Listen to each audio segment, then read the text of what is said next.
자, 이 시간에는 교리 문답을 좀 하겠습니다. 자, 먼저 이제 소요리 문답을 하겠습니다. 제 6문. 이 소요 제 6문에는 하나님의 인격 안에는 얼마나 많은 위격이 계십니까? 하나님의 위격. 이제 위격이라고 하는 그 용어는 라틴어에서 이제 페르소나. 이 페르소나라고 하는 이 용어는 그러니까 배우들이 옛날 그 고대 그리스 로마 시대 그 배우들이 가면을 사용할 때 연기하는 등장 인물을 가리키는 단어가 이제 페르소나인데, 배우들이 이제 입이 큰 가면을 사용했는데 그 가면에서 나오는 소리 때문에 이제 페르소나라고 이제 불립니다. 그래서 위격이라는 그 말이 라틴어로 이제 페르소나라는 그 어원이 이제 거기서 나오는 건데, 사실은 이제 뭐 영어도 그렇지만은 라틴어로도 하나님에 대해서 이 위격이라고 하는 이 용어는 사실은 정확히 딱 맞는 건 아닙니다. 다만 이보다 더 나은 단어가 없기 때문에 이제 라틴어에서 이 용어를 쓰는 거고, 그러니까 우리도 역시 뭐 성부, 성자, 성령을 위격이라고 부를 때 어쩔 수 없는, 더 이상 인간이 하나님에 대해서 지칭할 수 있는 단어가 없는 거예요. 어떤 말로도. 그런 부분에서 위격이라는 말을 그나마 가장 사용할 수 있기 때문에 이제 이 용어를 쓰는 겁니다. 그래서 이 하나님의 인격 안에는 얼마나 많은 위격이 계십니까 했을 때 답이 뭡니까? 하나님이라는 신격 안에는 성부와 성자와 성령 이렇게 세 위격이 계십니다. 이 세 위격은 한 분 하나님이시며 본질에서 동일하시며 능력과 영광에서 동등하십니다. 사실 기독교 역사에서 삼위일체 교리는 가장 논쟁적이면서도 치열하게 정말 초기 교부들이 엄청난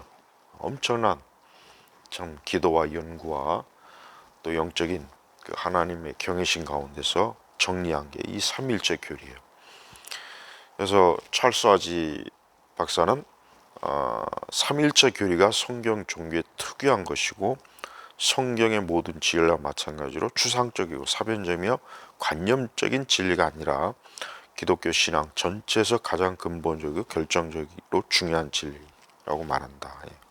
그러니까 이 찰스 하지 박사는 이 삼위일체 교리야말로 가장 중요한, 그래서 오늘날에도 성부, 성자, 성령 삼위일체 교리를 부정하는 그 형태의 기독교는 무조건 이단이에요. 그 중에 대표적으로 이제 유니테리안, 또 여호와의 증인, 그다음에 또 무엇보다도 이제 기독론 중에서 예수 그리스도에 대해서 온갖 헛된 말을 하는 그런 형태의 부류들은 다 사입이 이단이다.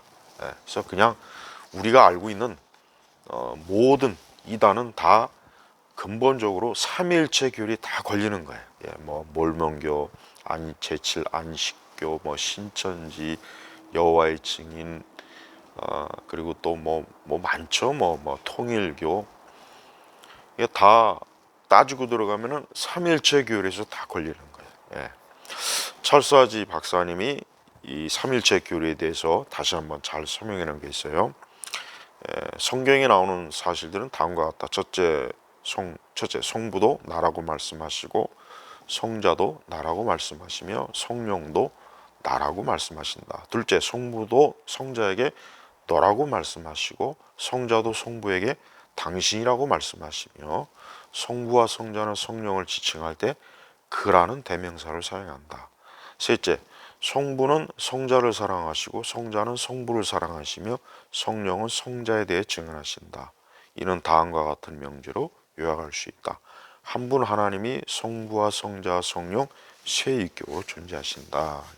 근데 여기서 이제 아까 위격이라는 말, 라틴어로는 페르소나, 그다음에 뭐 영어로는 person, 우리 말로는 위격. 우리 말이 아니라 정확하게 하면 한문으로, 그러니까 위격도 한번 한문으로 찾아보세요.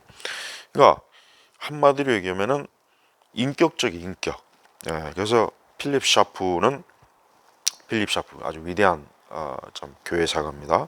필립 샤프는 오늘날 철학적인 용법에서 인격은 서로 구별되고 독립적으로 사고를 하는 개인을 의미하지만 한 분 하나님을 이루고 있는 세 위격은 아브라함이나 이삭이나 야곱 같이 본질이 서로 다른 수적으로 세 분인 존재가 아니다. 이게 본질이 서로 다른 수적으로 세 분의 존재가 아니다. 그것은 삼일체 교리가 아니라 삼신론이다. 자, 기독교의 삼일체를 삼신론으로 오해하고 있는, 심지어 우리 교회 안에도, 우리 기독교 안에서도 성부, 성자, 성령 하면은 삼신론으로 이렇게 오해하는 그런 분들이 너무 많습니다. 그래서 뭐 삼일체 이단적인 그 견해를 생각을 가지고 그 상상하는 사람들이 많다는 거예요. 자, 계속해서 제가 이제 샤프 교회사가 말한 것 연속해서 이제 말하면, 그러니까 사벨리스주의나 스웨덴버리주의적인 의미에서 이 사벨리스주의나 스웨덴버리 다 이단입니다. 교회사 이단으로 정제된 그런 신학 분파요, 그런 인물입니다. 그러니까 한 분 하나님이 세 가지 모양이나 형태를 지니고 있음을 의미하는 것도 아니고 세 위격은 한 분 하나님 안에서 각각 말로 표현할 수 없지만 서로 구별되는 가운데 객관적으로 영원히 실존하신다.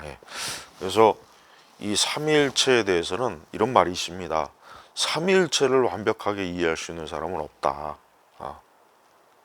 삼위일체를 설명할 수는 있지만 완벽하게 이해할 수 있는 사람은 없다. 이런 말이 있을 정도예요. 근데 어쨌든 신학자들이 최대한 우리 인간의 언어로 삼위일체를 설명을 했어요. 그래서 어거스틴도 그렇고 뭐 일단 이 삼위일체 교리는 너무나 중대하고 중요한 교리입니다. 왜냐하면 결국은 아까 이제 필립 샤프가 말한 것처럼 세 위격은 한 분 하나님 안에서 각각 말로 표현할 수 없지만 서로 구별되는 가운데 객관적으로 영원히 실존하신다. 그러니까 우리가 하나님은 존재하십니다. 존재하세요. 그리고 또 하나님 활동하시고 하나님 말씀하시고 이게 다 뭡니까? 하나님은 인격적인 분으로서 존재. 그러니까 우리가 기도할 때 성부 하나님, 성자 예수님, 성령 하나님 이 한 분에게 우리가 예배드리고 기도하고 그분을 믿는 거예요. 기독교 신앙은 바로 이 삼위일체 신앙이라는 걸 꼭 알아야 돼요. 그러니까 이 삼위일체는 엄청나고 아주 가장 중요한 그 기독교 신앙 교리죠. 근데 여기에서 이제 우리가 또 조심해야 될 게 우리가 극단적으로 예수교 마치 성부나 성령은 없는 듯한 예수교 은연중에 그런 이상한 기독교 신앙도 많고 또 성부나 성자는 없는 것 같고 마치 성령만 우리 시대에 그 성령 운동하는 이 사이비들이 왜 문제냐? 이 자들은 마치 성부와 성자 예수 그리스도는 없는 것 같은 그런 식의 이 성령에 대해서 아주 과도한 집중적 그러한 신앙을 가지고 있어요. 이 아주 큰 문제입니다. 하여튼 성령 운동하는 자들은 전 사이비 이단이라고 봐야 돼요. 우리는 성부, 성자, 성령 이 삼위일체 하나님에 대한 올바른 교리적 이해를 가지고 우리가 신앙생활을 해야 되는 게 이게 바로 정확한 바른 신앙입니다. 자, 이 시간에 이제 웨스터민스터 대리문답 신앙 강해를 보겠습니다. 자, 여기서도 이제 제 10과 그리스도의 중보 사역의 유익 쪽에서 이제 확신에 대해서 구원의 확신에 대해서 얘기했죠. 자, 이 부분에 있어서도 아까 이제 알렉산더 하치 이분의 그 교리문답에서 좀 정리된 게 아무래도 좋을 것 같습니다. 자, 이 하치 박사는 웨스터민스터 신앙 고백서 해설에서 그릇된 확신으로부터 참된 확신을 구분하는 네 가지 시금석을 제시합니다. 첫째, 참된 확신은 거짓 없는 겸손을 생산한다. 그릇된 확신은 영적 교만을 낳는다. 그러니까 진짜 구원받은 성도는 겸손한 신앙으로 정말 하나님 앞에 자기 의나 그 어떤 공로도 내세우지 않는 겸손한, 그러나 거짓된 확신은 영적 교만, 영적 교만이죠, 교만. 그래서 마치 자기의 구원이 자기 의와 무슨 성인 인간의 온갖 노력, 활동과 열심 때문에 마치 구원받은 것이냐, 그게 이제 거짓 확신이라고요. 참된 구원의 확신은 이게 없다 이거죠. 자, 두 번째, 참된 확신은 거룩한 연습함에 있어서 엄청난 부지런함을 생산한다. 그러나 그릇된 확신은 게으름과 방종을 낳는다. 그러니까 진정으로 구원받은 성도는 아주 온 힘을 다해서 열심으로 신앙생활해요. 그런데 거짓된 확신을 가진 사람은 신앙에 열심이 없어요. 여기서 이제 거룩한 연습함이라고 하는 게 뭐냐면 신앙의 열심을 얘기하는 거예요. 그러니까 참된 확신을 가진 자는 열심으로 신앙생활하는 것에 대한 기쁨, 그것에 대한 아주 힘이 넘치지만 그릇된 확신은 게을러요. 전혀 주를 위해서 뭐 살려고 하는 그런 마음이 없어요. 열심도 없고 노력도 없고. 자, 세 번째, 참된 확신은 정직하게 자기를 점검하며 하나님의 뜻에 맞게 생활하는지 살피게 만든다.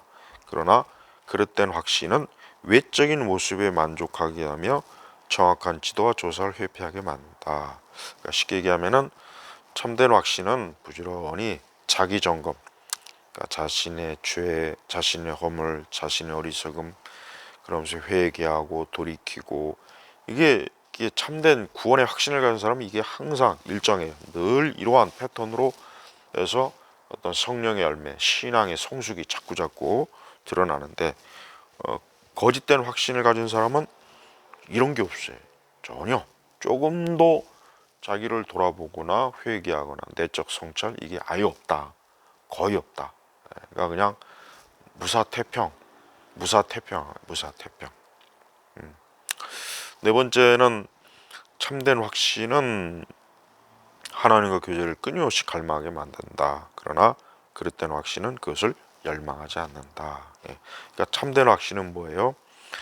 계속 기도하고 싶어하는 마음, 예배드리고 싶어하는 마음, 또 주님의 몸된 교회를 사모하고 사랑하고 주를 위해서 계속해서 살고자 하고 늘 하나님을 가까이 하고자 하는 마음, 그런 또 실제적인 어떤 삶.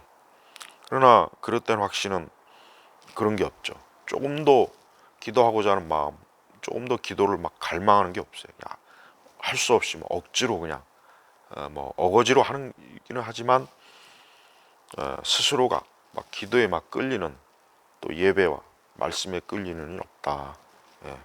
이렇게 찰스 아지 박사가 잘 구분해 놓은 이와 같은 구원의 확실에 대한 올바른 이 분별이 우리에게도 있어야 됩니다. 그래서 우리는 성령 하나님께서 우리를 통해서 이 구원의 확신을 실제적으로 주실 때 우리 스스로가 구원받았음을 또 알 수 있고, 또 이와 같은 일로 우리 자신의 구원을 확신하며 평안하고 든든한 가운데 신앙생활을 하는 겁니다. 마치겠습니다.